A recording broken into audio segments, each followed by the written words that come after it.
अस्सलाम वालेकुम, कैसे हैं व्यूवर्स। उम्मीद करती हूँ कि आप सब ठीक होंगे। मैं आज आपके लिए करूँगी डायमंड गोल्ड हाइलाइट्स।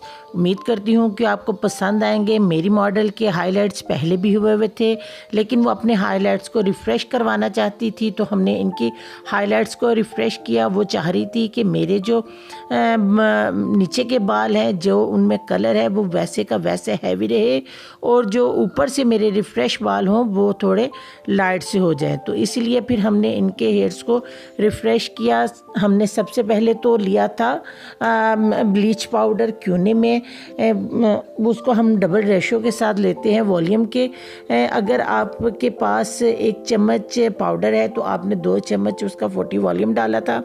तो इस हिसाब से जैसे जैसे मुझे ज़रूरत पड़ती गई, मैं वैसे वैसे साथ साथ तैयार करती गई। सबसे पहले मैंने ये जो मेरे पास 15 ml का स्पून था, उसके मैंने 3 मतलब लिए थे स्पून के वो पाउडर के। उसके बाद फिर मैंने 6 जो है वो 40 वॉल्यूम के स्पून्स लिए और इनको आपस में मैंने मिक्स कर लिया।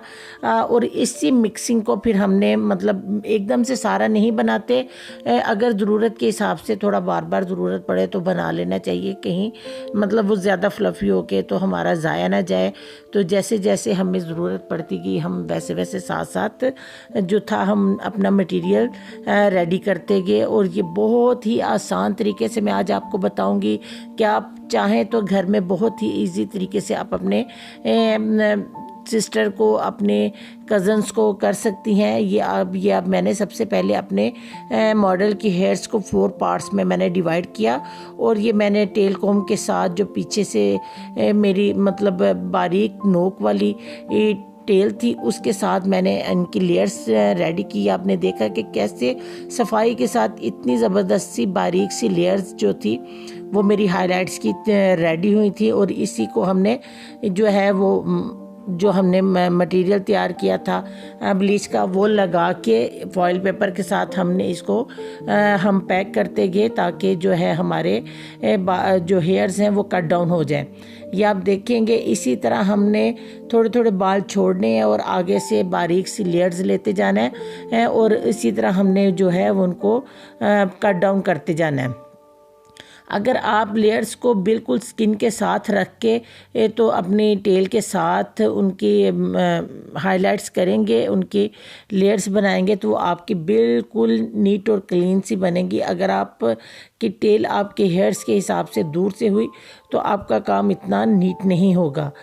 ये इसी तरह बस इसी हिसाब से आपने करते जाना है, और आपका ये काम बहुत ही अच्छा और बहुत ही आसान होगा। ये सारा प्रोसीजर इसी तरह आपने अपने दोनों जो है पार्ट्स में इसी तरह करना है। इसी तरह इसी चीज़ को हमने आहिस्ता आहिस्ता करते करते आगे को ले जाना है। और जब भी आपने किसी के भी हाइलाइट्स करने हैं, आपने जो है वो कट डाउन जो हो गया या आपका जो हेयर डाई होगा वो आपने बैक से स्टार्ट करना है, फ्रंट से आपने स्टार्ट नहीं करना। तो जो है वो क्योंकि बैक पे थोड़ा टाइम लगता है कलर आने में या कट डाउन होने में, फ्रंट में जो होता है वो जल्दी काम हो जाता है। तो इसलिए जो है वो हमेशा आपने इस तरह का काम जो है वो बैक से ही स्टार्ट करना है। अगर तो आपको मेरा काम आज का पसंद आए तो प्लीज़ मुझे कमेंट्स में बताइएगा, और आपने जो कुछ पूछना हो वो मेरे से आप कमेंट्स में पूछ सकते हैं।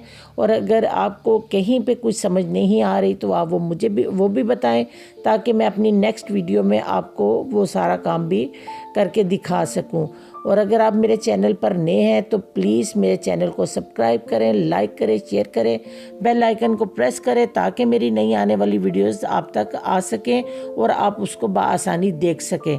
ये बहुत ही आसान से तरीके से मैंने आज आपको ये सारा काम बताया। इसके बाद ये जब हमारा काम हो जाएगा, ख़ास तौर पे जब आपके बैक के दोनों जो पार्ट्स हैं वो क्लियर हो जाएं, तो आप जो सबसे पहले लेयर्स लगाई होती हैं आप उनको चेक कर लें कि क्या हमारे जो है वो हेयर्स कट डाउन हो गए हैं। अगर तो कट डाउन हो गए हैं तो वहीं से उसको साफ़ कर लें, और अगर नहीं हुए तो वो वैसे का वैसे ही फाइल पेपर आप बंद करके रख लेना। तो ये बहुत ही आसान प्रोसीजर होता है। एक दफ़ा करने से अगर ना भी समझ आए तो दूसरी दफ़ा करने में बहुत ही आसानी से ये काम हो जाता है।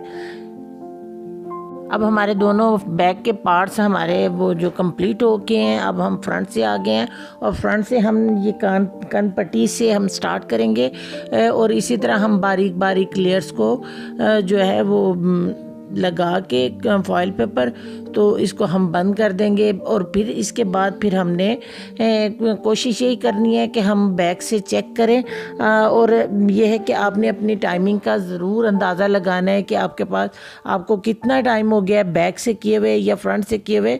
मैक्सिमम जो है वो आपके ना 45 मिनट्स मैक्सिमम होने चाहिए, कोशिश करें। और अगर कुछ हेयर्स इतने मतलब जल्दी हो जाते हैं जो वर्जन हेयर्स होते हैं, और कुछ हेयर्स के कलर पे डिपेंड करता है, कुछ डार्क ब्लैक में होते हैं उनको थोड़ा टाइम ज़्यादा लगता है कट डाउन में, और कुछ के नेचुरली थोड़े लाइट गोल्डन से होते हैं उनके ऊपर 15 से 20 मिनट में भी कट डाउन हो जाता है। इसलिए मैं आपको बता रही हूँ कि अगर तो आपके मॉडल की या आपके कस्टमर की हेयर्स की कलरिंग का आपको अंदाज़ा हो तो वो आप वहाँ से उसी बात से अंदाज़ा लगा के अपने हेयर्स को बैक में से चेक कर लें। ये देख के हमने अभी बैक में से चेक किए, हालांकि हमारा अभी एक पार्ट रहता था, इसके बावजूद हमने बैक से जब चेक किया तो हमारी लेयर्स रेडी थी, तो उसको हमने एक स्पंज की मदद से साफ़ कर लिया। क्योंकि अगर आप ब्लीच को लगा रहने देते तो आपके बालों में एक तो डैमेज होने का ख़तरा था और दूसरा ये है कि वो एक्स्ट्रा वाइट हो जाने थे आपके हेयर्स। जो कलर आपके जिस डिमांड से चाहिए आप उसी डिमांड के हिसाब से उसको चेक कर लिया करें।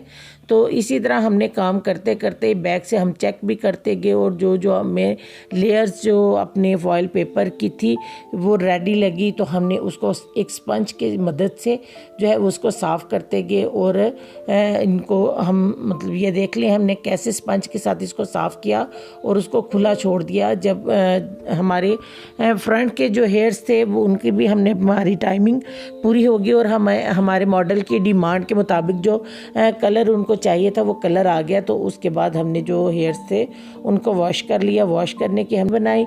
और इसके बाद फिर हमने लिया था ये क्यूने में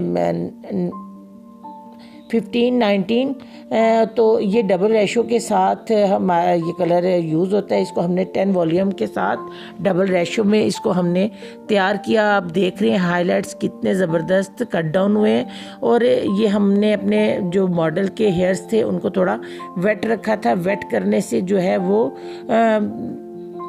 हेयर डाई बहुत ज़बरदस्त तरीके से ये लगता है और इक्वल सा बेस शेड आता है। इसी तरह हमने अपने हाथों की मदद से साथ साथ हम उसको जो अपने हाथों की मदद से फैला रहे थे और साथ साथ हम लगा रहे थे। वो भी कलर भी हमने बैक से स्टार्ट किया, जैसे हमने कट डाउन बैक से स्टार्ट किया था। इस कलर को हमने ओनली 10 मिनट्स के लिए रखना है। उसके बाद हमने अपने जो मॉडल के या कस्टमर के या अगर हम अपने खुद के हेयर कर रहे हैं तो उन हेयर्स को हमने वॉश कर लेना है 10 मिनट के बाद।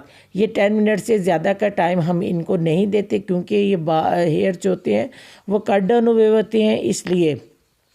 इसी तरह करते करते हमने सारे बैक पे ला के हेयर्स को हम लगाते गए हैं कट की हेयर कलरिंग की। और इसी तरह हमने फिर बाद में अपने हाथों के साथ उनके बालों की हमने अच्छी तरह से मसाज की ताकि जो कलर है वो बहुत ही अच्छे तरीके से उनके सारे हेयर्स पे फैल जाए। तो उम्मीद करती हूँ कि आपको आज का काम पसंद आया होगा। दुआओं में याद रखिएगा। अल्लाह हाफिज़।